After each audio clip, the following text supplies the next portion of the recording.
छात्रों, जैसा कि आप सभी जानते हैं कि बोर्ड परीक्षा एग्जामिनेशन प्रारंभ हो चुके हैं और उनमें सभी विषयों में लगभग 32 अंक के वस्तुनिष्ठ प्रश्न और लघु उत्तरीय प्रश्न पूछे जाते हैं। तो इसी संबंध में एक चैनल के द्वारा एक सीरीज का निर्माण किया गया है। इस सीरीज में आपके अनेक अध्यायों के वस्तुनिष्ठ प्रश्नों को समाहित किया गया है। तो इसी सीरीज के क्रम में हम आगे चर्चा करने वाले हैं अध्याय 3 के कुछ महत्वपूर्ण वस्तुनिष्ठ प्रश्नों की, जिन्हें आप आसानी से कहीं पर भी बैठे हुए याद कर सकते हैं। जैसे कि हम किसी काम को कर रहे हैं या कुछ समय खाली हम बैठे हुए हैं तो मोबाइल ऑन करके आप इन वीडियो के द्वारा आसानी से इन वस्तुनिष्ठ प्रश्नों को याद कर सकते हैं। तो चलिए शुरू करते हैं आज का वीडियो। अध्याय 3 जिसका नाम धातु एवं अधातु, इसमें सही विकल्प के रूप में जो आईएमपी प्रश्न है वो है मिट्टी के तेल में रखी जाने वाली धातु। तो आप सभी जानते हैं कि मिट्टी के तेल में रखी जाने वाली धातु का नाम है सोडियम। सोडियम बहुत ही मुलायम धातु होती है और अगर इसे मिट्टी के तेल से बाहर रख दिया जाए तो ये वायुमंडल के ऑक्सीजन के साथ क्रिया करके जलने लगती है। इसी कारण से इसे मिट्टी के तेल में डुबोकर रखा जाता है। प्रश्न नंबर 2 है, किस धातु को चाकू से काटा जा सकता है? तो जैसा कि पहले भी बताया गया कि सोडियम बहुत ही मुलायम धातु है और इसे आसानी से चाकू से काटा जा सकता है।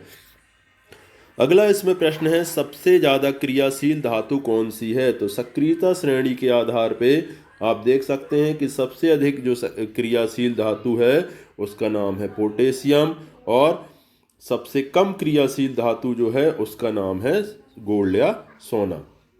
अगला प्रश्न है, लोहे का संक्षारण कहलाता है? तो लोहे में संक्षारण या धीरे धीरे नष्ट होने की प्रक्रिया कहलाती है लोहे में जंग लगना।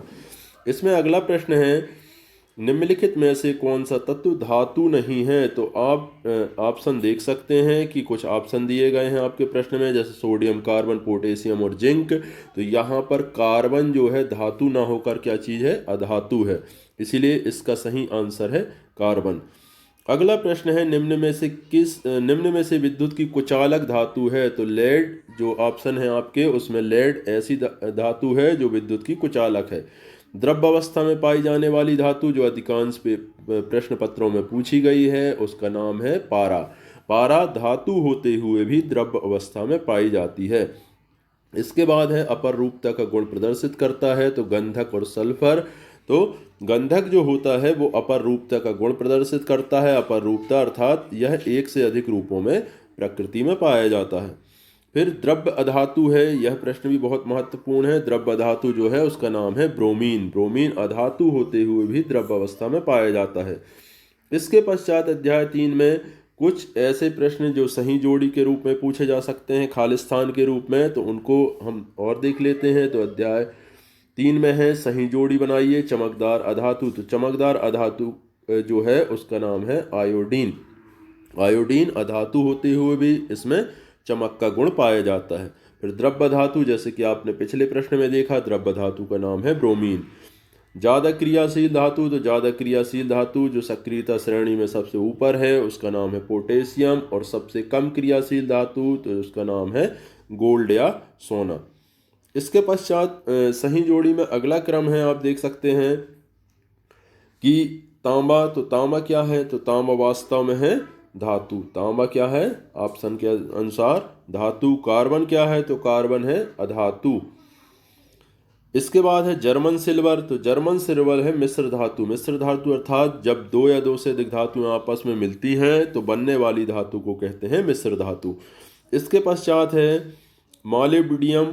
तो यह है एक प्रकार का उत्प्रेरक। उत्प्रेरक वह पदार्थ होते हैं जो क्रिया में भाग नहीं लेते लेकिन क्रियाशीलता को प्रभावित करते हैं। इसके पश्चात है मरकरी।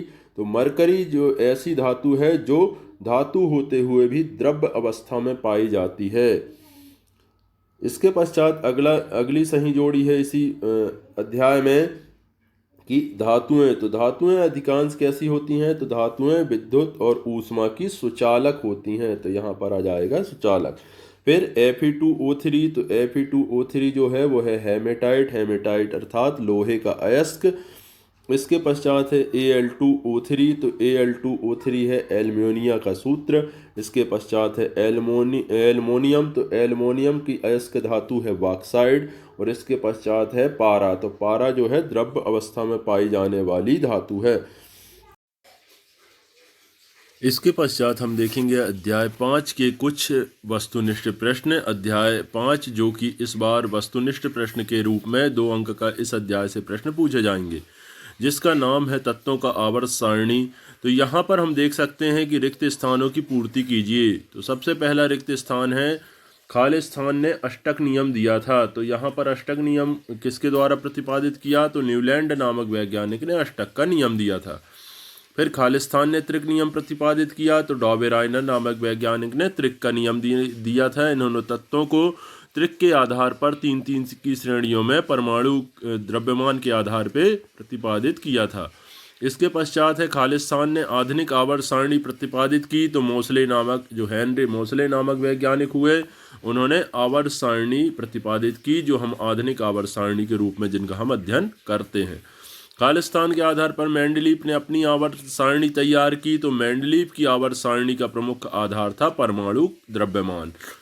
फिर इसके पश्चात है खालिस्तान समूह 17 के तत्व खालिस्तान कहलाते हैं। तो समूह 17 के जो भी तत्व होते हैं वो कहलाते हैं हैलोजन। इसके पश्चात है एक शब्द या एक वाक्य में उत्तर दीजिए। एक परमाणु का इलेक्ट्रॉनिक विन्यास 287 है, उस परमाणु का नाम क्या है? तो हम काउंट कर लेते हैं, 287 अर्थात 17, तो 17 इलेक्ट्रॉनिक विन्यास है क्लोरीन का।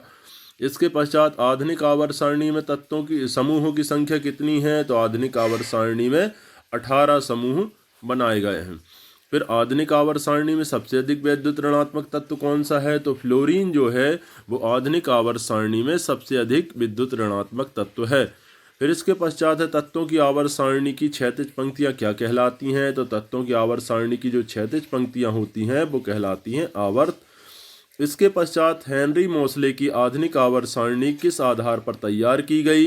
तो हेनरी मोसले नामक वैज्ञानिक ने आधुनिक आवर्त सारणी दी, और ये आवर्त सारणी जो है तत्वों के परमाणु क्रमांक के आधार पर, परमाणु संख्या के आधार पर प्रतिपादित की गई। उनकी परमाणु आधुनिक आवर्त सारणी का मुख्य आधार था कि तत्वों के आवर्त गुण जो होते हैं उनके परमाणु क्रमांक के आवर्ती फलन होते हैं।